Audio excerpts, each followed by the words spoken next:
Hello and welcome to Enlightened Empaths, your community for the spiritually awakened, where we discuss, explore, and connect with fellow empaths, healers, intuitives, and seekers. Hello, empaths. Welcome to the show. We're going to be discussing animals and how to communicate with them and help them heal with our guest, Joan Ranquet, today. She is a very accomplished animal communicator, an author, a TEDx speaker, an educator, and animal guardian. Joan believes the capacity to attune to animals and work with them energetically is not a gift for a select few, but an innate ability we can all access with guidance. She teaches down-to-earth skills that enable her students to communicate consistently and confidently with animals. Her clients include hundreds of thousands of animal guardians, animal trainers, barn managers, veterinarians, sanctuaries, wildlife rehab, therapeutic riding centers, as well as everyday pet owners. And her newest book, which we're going to be talking about today, is Emotional Freedom Technique for Animals and Their Humans, Creating a Harmonious Relationship Through Tapping. So welcome to the show, Joe. We're so happy to have you on. Thank you so much for having me. Can you start us off by just sharing with listeners how you first recognized that you were Dr. Dolittle? I always say that everybody can do this. I'm not special. The only thing that was special, I guess, is that once I learned how to do it, I knew that's all I wanted to do. And so I just practiced and got great at it, and then stayed very busy. But I really believe everybody is born. We're all born this way. So my journey started, I grew up with horses, and I was kind of that crazy horse girl. And I, went off to college, and I actually studied theater, and then I lived in New York. And somewhere in there, my sister got sick, and I moved back to the Seattle area. And she had a brain tumor, and she eventually died. And so I didn't go to New York. I went to Los Angeles. And when I did that, I got a horse because I knew that there were lots of horses in Los Angeles. And this horse became my absolute soulmate. I didn't know you could have a soulmate horse, but it was perfect for kind of the recovering from grief with my sister. And I also was very interested in my sister's illness in alternative healing, but there was no room for that. Nobody believed in that in 1986. So I seemed crazy. And anyway, so I just, moved through my grief and joy in life with this beautiful horse. And so I bred her, and the night that she gave birth, she got very, very sick. She colicked. And if you know anything about horses, that can range from just a gassy tummy to death. And unfortunately, she was on the death side of this. And so I raced her to the horse hospital, and they did a surgery. But from that moment on, I had to separate her 12-hour-old foal from her. And I suddenly was the mother of a foal, and I had to bottle feed him. And so anyway, her surgery, it was successful, but in the end she succumbed to adhesions and a number of other things. It was about a two-month process. I never got them back together, but I did bring her home for a minute, and then she was back in ICU. So it was this, with her, I ended up really doing all the energy healing. And with him, I was bottle feeding him and living in a stall. And I had used an animal communicator, and I'd learned a little bit about it. But the next thing you know, I'm living it, So anyway, it was a long journey. And then ironically, one of the horses I have now, who is 36, and I've had her for 33 years, she's the one that put it over the edge. I was having problems with her. I went to call the animal communicator, and that I'd learned from and used. I couldn't find her number. And the next day there was this flyer about an animal communication class. And that was it. Literally, that was it. Wow, that's amazing. It's almost like you were led each step of the way through your grief process, but also to really open up this special ability to communicate with animals. And I watched some of your videos online, and you do it so effortlessly and concisely, and you come out with really specific things that I think everyone can validate right in the here and now, which is unique for some animal communicators. Often you'll get information about their personality or maybe some of their anxieties, but you tend to give very specific things like, about their birth or about their habits or their nickname, which I find really, really impressive. Well, thank you. I've I've been doing it a long time. But it's funny when you said that I was led through it. In many ways, I always say that the universe gave me, dropped an anvil on my head. It was there all along for me to do. Yeah. That's And so true. And you often see that awakening come out of a traumatic experience, which is unfortunate, but at least some good comes out of yeah, those difficult times. definitely. For a lot of our listeners, and I'm putting myself in that category on most days, animals are much easier to be around than humans sometimes because they're true and they're like little tiny people. They're just honest and true and genuine. I work as a medium, but I connect with animals. They come through the same way for me as people do because I see them as individual little souls. I see them as individual personalities. Do you find that you get a lot of the unique traits because you do connect with them as individuals rather than as a species? Oh, yeah. I mean, I always say that learning telepathy is like learning French. It's except the difference is we were all doing telepathy at birth. And so to connect with a dog or a cat or a horse, we're kind of going back to a skill set that we've always had. I liken it to that we have a telepathic muscle, and it's like if you rode a bike as a kid and then you didn't ride a bike for 20 years, but you got back on, you have muscle memory. You're going to remember part of it. So it's pretty easy then to tap in, but it's the trusting it and all the other things that come with a lot of this work, as you know. Yeah. That's really a difficult piece is learning to trust it. But I think it's often accompanied by validations. I have a really good relationship with my little Yorkie Lily. And I've learned that if I just project an image of something I'm thinking, like walk or treat, rather than saying it, if I just visualize the image of us walking and I just like a bubble and I picture it going into her head, she'll like run over to her leash. It's crazy. Like I've showed it to my kids and they're like, "Oh, I want to try that too." And so I think sometimes you can try it and have those little validation experiences. But we recently lost her little brother, another Yorkie, Charlie Brown, and he was filled with anxiety. He was a rescue and just had separation anxiety. And none of my, and I'm not an animal communicator like you, but none of my attempts to communicate with him that way worked because it was just like he had buzzing going on all the time. Are there any tips for anxious dogs? Absolutely. I just wrote a book called Emotional Freedom Technique for Animals. And that's certainly one. I mean, there are lots of things you can do. And I believe that body work is really kind of the number one. So stroking from the top of the head all the way to the end of the tail, stroking from the top of the head down to the hind legs, and almost saying like, I need you to be in your little body, please. And then, so just a lot of things like that. And then the EFT, emotional freedom technique tapping, is almost like I call it an energetic body work because it's working on acupressure points. And so you're doing body work on the one hand, but acupressure is very energetic because acupressure points are connected to meridians, and those meridians are connected to organ systems, and those organ systems are connected to emotions in Chinese medicine. So we're really tapping into basically a technology that has been working for 6,000 years.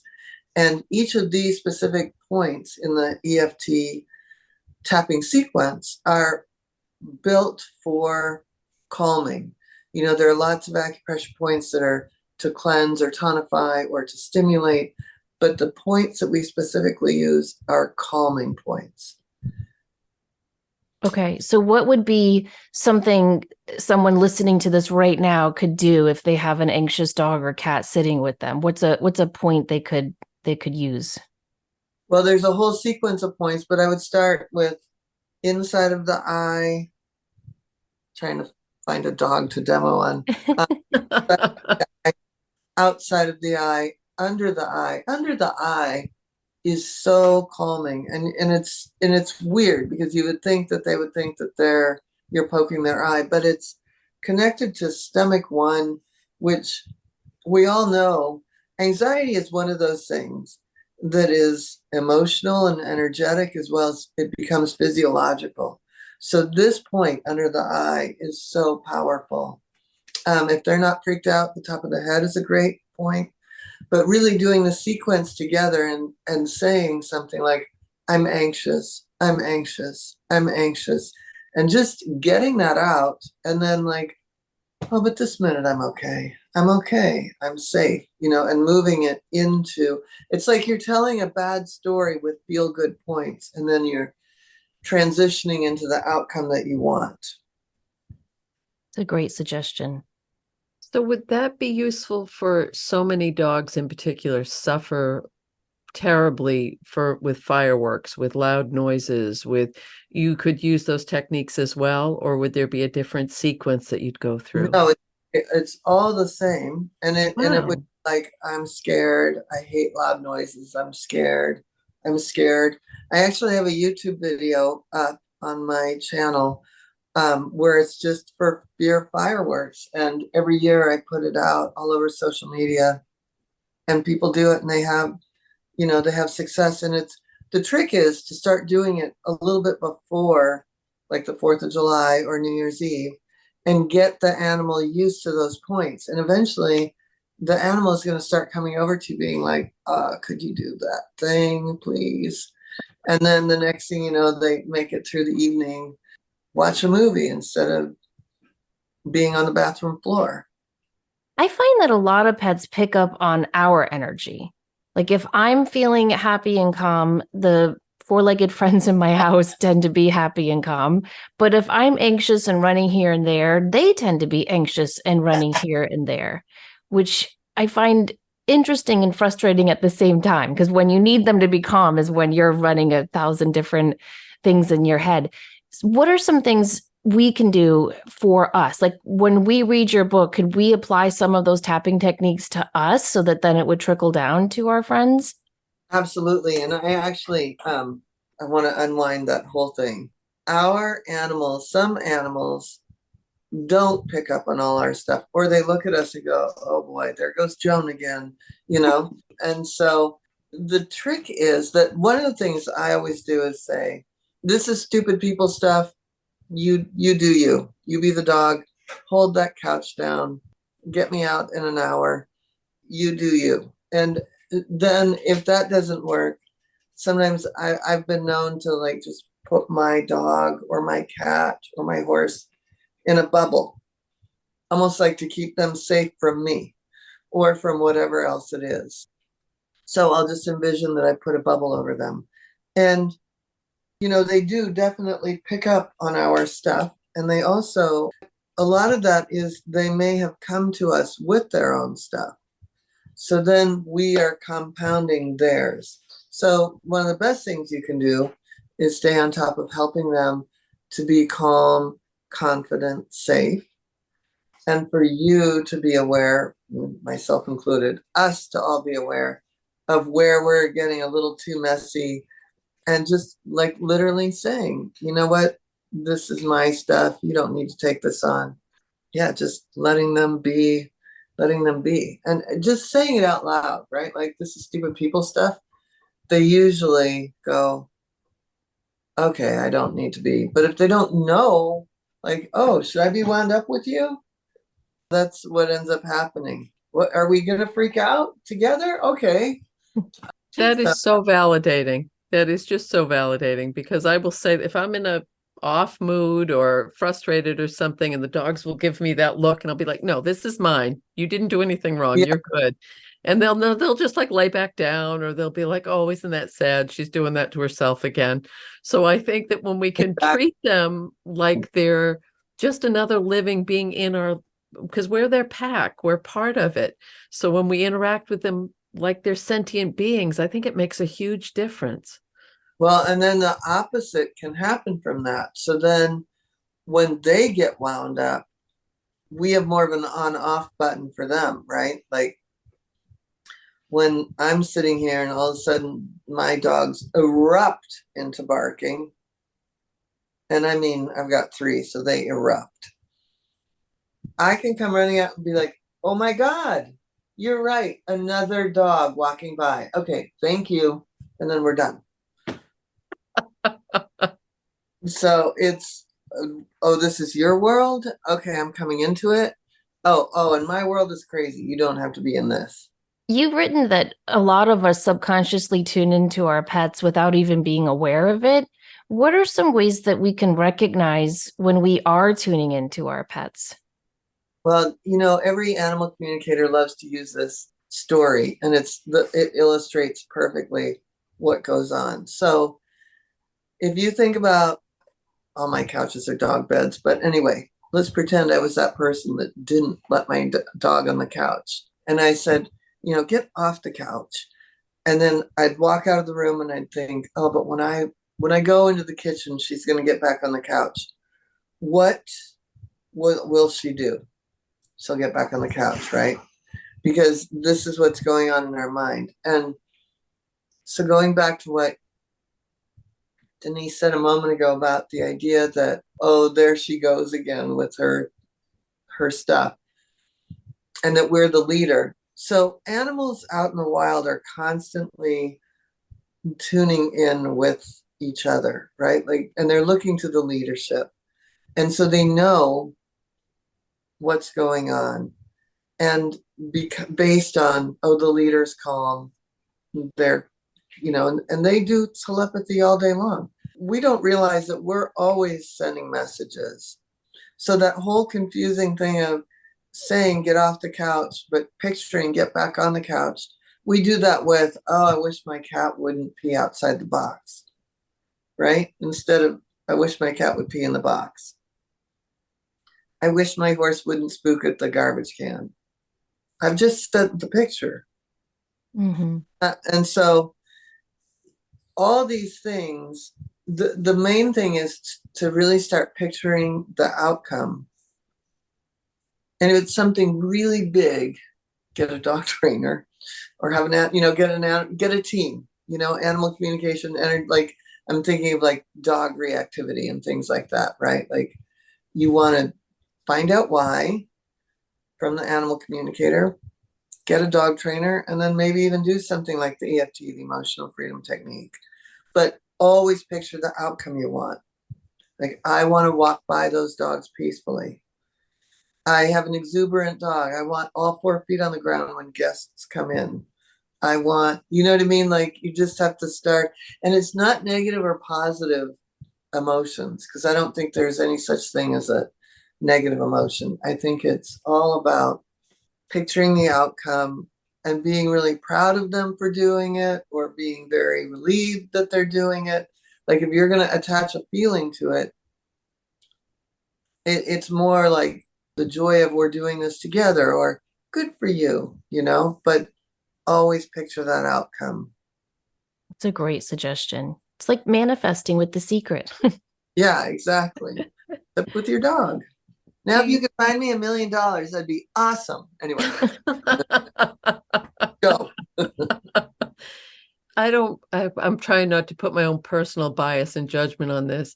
I have strong concerns about my own personal opinion about medicating animals because they haven't had training, or they haven't had the time, or that they've been left alone too much, or whatever. And I do understand that because one of the big things in your book is about mental health issues for animals, and that they will absorb that energy from us, from their environment. What is your take on using Prozac versus making sure the dog is getting enough exercise? And I know for some dogs, that's not the end all and be all. Yeah, it's tough to get some pit bulls to go on a hour hike, right? Like 100%. Yes. my dogs, I don't know if you can hear them pant. They're all passed out because we went a huge hike this morning. Here's what I think about it. I think that we send kids to school for, I don't know, like 14 years. And then they often will elect to continue and get further education. And so we're setting up basically not educated people, but good citizens. We're creating citizens through school. We don't do that with animals, and I don't know why. I don't understand how you don't have a list of like 5 dog trainers. My friend the other day with small dogs said to me, I should go to the park at 4 a.m. before work because I'm afraid that coyotes out here. We live out. And I said, well, why wouldn't you just keep your dogs on a leash? She's like, oh, they don't know how to walk on a leash. I'm like, what? Right? Like my mind just like blew open, and I tried not to have judgment. But the idea that some of the basics aren't done, and yet we do this for children, is beyond my comprehension. And at the same time, I also understand that everybody has circumstances, but we have to set them up for safety and success. And so how would we do that? And so all of that said, that's my fundamentals, right? Like, of course you do training. So from there, if somebody's in a situation, let's say they have done training and they don't know, they have an extreme circumstance, then I would say if you could use it as a temporary thing, and all the while you're going to create some sort of psychopharmacological herbs that you're using in addition, and doing all the things, and then you're taking the Prozac down and bringing the herbs back up and creating new neural pathways in that time, then it's okay. As long as it's a temporary fix and you're moving toward that outcome you want. Use it in the same way you'd use anything else. And does that make sense? Yeah, it makes perfect sense. So using it as a tool, because I think maybe I'm wrong with this, but I think they want to behave. They want to feel like they fit in. They want to know that they're loved, and nobody or no animal, I think, enjoys getting yelled at or punished or any of those things because of behavior that they may not feel in control of. Yeah, and I'll say this also. If we took out the idea that they want to behave and understood that they're trying to conform to what it is that we need, and none of it is natural behavior for them. Exactly. Then we'd have a different conversation. Very cool. Thank you. Yeah, that's a good way to put it. They're just doing them. They're not being good or bad. They're just being them. And we have expectations. And if we're not clear about our expectations, then how could we punish them for something, you know what I mean? That's not even in their realm. Like when they walk out, they smell something, they pee. Now, thankfully, nobody pees here. It's because I worked really hard to train them to go outside, right? And that is, if I'm going to have expectations, I've got to put the work in toward that. Mm-hmm. Yeah, that's so true. So in your book, you talk about this emotional freedom technique that a lot of people, I think, are familiar with, but for some who aren't, can you give like a basic definition of it and how people can at least start to open their mind to using this with their pets? Yeah, so EFT is basically, like I said earlier, tapping on acupressure points in a sequence, and you're really basically telling a charged story, a tough story, a challenging situation, an emotional situation, or you're expressing about a relationship in all the ways that are challenging, and then you're moving through to the outcome that you want, all the while you're tapping. So I always say you're tapping, you're telling a really bad story while tapping on feel good points, and then eventually you're tapping on the outcome, the favorable outcome. And when you're tapping on the favorable outcome, you're also almost installing it, right? Like, I'm safe. I feel so good. I'm so comfortable. All of those things. So you're really installing all those feelings of safety. So validating the challenge or whatever the situation is first, and then moving to the outcome you want. And Yeah. okay. Go ahead. And are you using 2 fingers, 3 fingers? Does that matter?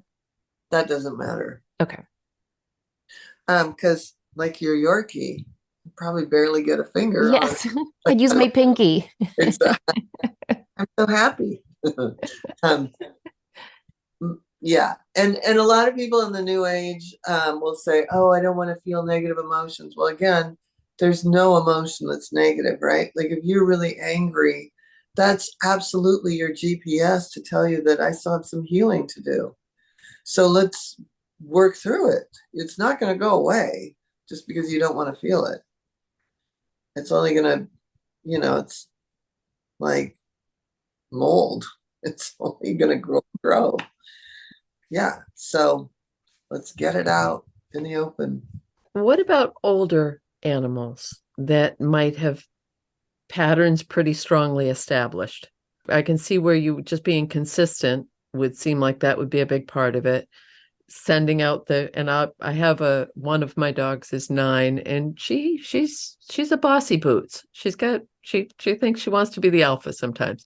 And sometimes I'll say, Grace, we're not doing that today. We're just not doing it that way. Because she will push the envelope. So with an older dog, to get them to her thing is the barking, the obsessive barking, especially if my sons come over to visit. She gets so excited, out of control. What would be some techniques with an older dog? Still the same process with the EFT? Yeah. What do you think? So what do you think is the, what breed is she? She's a corgi. Okay. All right. So Grace, she's a bossy pants. What do you think is the underlying emotion there? Do you think it's just exuberance? I think it is yes, because with one of my sons, that is her favorite person on the planet. Mm-hmm. And she just, how some dogs, they just glom onto one person and they say, that's my person. So I can see that, but I've noticed it even when we're out for walks and we live in a rural place, but we still run into people, that she'll want to run right up and let them know she's there. And we've worked on that. We've worked on, staying on the leash, not jumping, not doing all of that stuff. But sometimes the barking gets really excessive. And I know it's breed specific. With the corgis have a lot on their mind. Yeah. Okay. So I would start out with, I'm so excited. I'm so excited. Oh my God, there he is. Oh my God, there he is. There he is. There he is. Oh my God, you're so stupid. You're not letting it go. Right. And then recognize, I'm so frustrated. Oh, look at, she's frustrated. Maybe I can calm down. I can calm down. I can calm down. I'm calm. All 4 feet on the ground, right? Like that sort of thing. She is so tuned into him that he can be 20 minutes away. I have no idea he's dropping by, and she'll start. And she'll start like looking, and she'll be starting to wiggle and do all that stuff. And then he'll show up and I'll say, how did she know he was coming? Because she's so connected to him. I love this because I always talk about the morphic resonance. The Dr. Rupert Sheldrake wrote a book called Dogs Know When Their Owners Are Coming Home.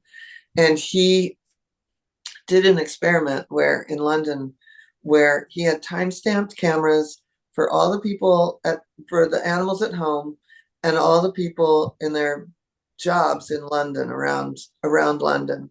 And instead of having them leave at like 4 or 5 in the afternoon when they normally left work, they left at really random times, like 1:17 or 2:07, and as they got up, the minute they got up from their desk at home, the dog went to the couch, went to the door, did exactly what you described, because we are all connected. And we have, like my home is 3 dogs, 3 cats, and I've just added a 4th horse. And we lost a cat and I gained a horse. So It's just the way it goes. I'm sad about the cat, but can't live without keep adding horses. Anyway, we are a connected field of energy. That's what our family is. And if I take people on wildlife trips, and when I go away, I just stay really calm about what's going on at home, and I don't check in because I know that if there was something wrong, I would feel it and I would call. But I just try to maintain that, like, you guys are good. The house sitter's more fun than me. I just saw a tiger, like make it all it's all good. But we're all connected, right? Our home is a morphic resonance. Our workplace, like we've got many different circles, but that home sphere is the most important. So true. Now, in the work that Denise and I do, we tend to get pretty common questions, right? People want to know about love, career, health, that type of thing. People who are coming to you, what are some of the common questions they're coming to you with? Well, nowadays I'm a school. I have trainings from beginning to certification in animal communication and energy healing. So I'm not working as much as an animal communicator, but a lot of times I would say the most common are, a lot of end of life stuff. How's my animal feeling? Is today the day? Another one is my two dogs don't get along, or why is dog my dog is so sweet, but on the leash, he's horrible and he's terrorized the entire neighborhood.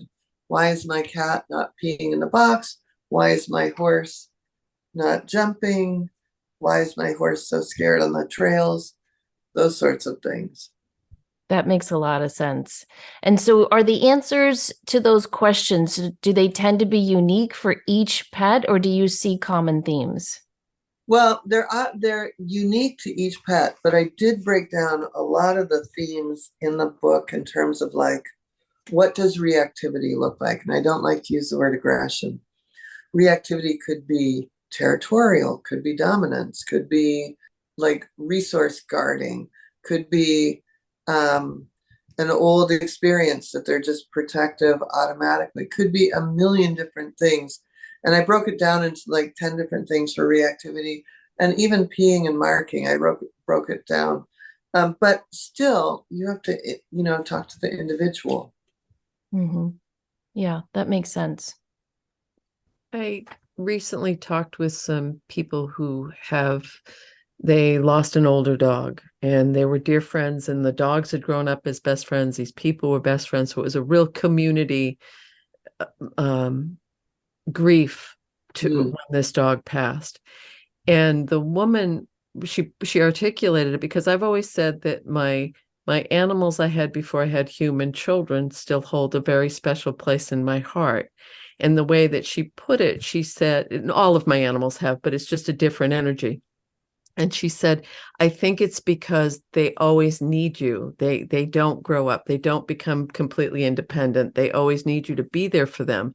And I love that analogy. But I've been thinking a lot about animals being the ultimate healer. I've had animals that have gotten me through some of just the hardest times in my life that I don't think I would have gotten through without them. So do you feel that animals come to us as healers, as to help us get through these situations?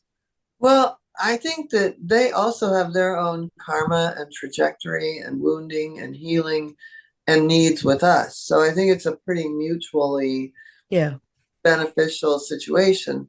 But absolutely, and I think that and our contracts with them, I mean, I feel like, at least in my own home, like this horse that just moved in last week, right before a storm, he this morning I put him out separately, and the other guy horse, who's been really kind of mean, Mm-hmm. and I've done a lot of tapping, called to him when he couldn't see him. So I knew I was on the right path, right? Mm-hmm. But this isn't a terrible situation. It's normal. They just have to get used to each other. But what I always experience is that basically animals kind of move in pretty elegantly, right? And it's not not that tough. And therefore, it's obviously, whether you believe in past lives or not, familiar. Yes. Therefore, we're doing it again. Here we are doing it again. And this time I get to be the one that helps you, or you get to be the one that helps me, but we're doing it again. That's how I always think of it. I love that. Thank you. Yeah. And because, I mean, maybe a squirrel might come by and know how to help you, but for the most part, that particular dog in that particular time of your life would know exactly what you need. Mm-hmm. And that's born out of familiarity. Mm-hmm. And that, what you mentioned earlier, that telepathy, that empathic connection, that energetic bond, that they feel what we feel what they feel, if we're willing to put the time and the effort into being open to that. Yeah. And it's so rich. And to what you were saying about the kids, I have a TEDx talk, and it's about the Rainbow Bridge crossing over. And in it, I say, animals don't grow up and go to college. They're never going to go marry a jerk, and they're not going to vote differently than you. So it's so we always have this like great thing. The bond between us and our four-legged friends is just so amazing. I always have this image. A couple of years ago, my family and I, we were out on our boat, and I swam out to the boat to grab some, like the cooler and some more supplies for our lunch. And this huge wave just came and like knocked me down. And I was fine, but it was a big wave. And so I keep swimming out toward where we had anchored the boat, and I hear my kids yelling for me, and I turn around, and my tiny little Yorkie Lily was swimming through all of those waves to get to me because she was worried something had happened to me. And every time I get upset with her because she's a bossy boots too, Denise, like yours, I think of those little paws making her way through this vast ocean, and my heart melts. Anyway, thank you so much for taking time to come on the show and open us up to this idea of a really wonderful and profound way to help effect healing with our pets.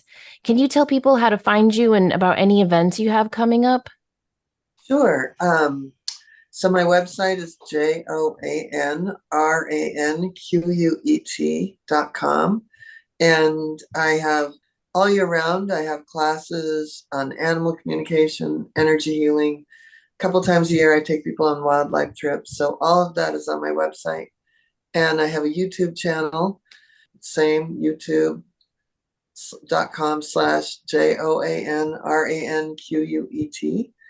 And I have a really fun Facebook group where people can learn a lot called Learn to Communicate with Animals with Joan. Perfect. Thank you so much. And your new book is called Emotional Freedom Technique for Animals and Their Humans, Creating a Harmonious Relationship Through Tapping. Thanks so much for coming on the show. We've really enjoyed this time. Thank you. I've loved it too. Thank you so much. And thank you for opening people's minds to how much more a relationship with our animals can be. Thank you. Thank you. And thank you, everyone, for listening. Please remember, as always, to show up, do great work, and share your light. Take care.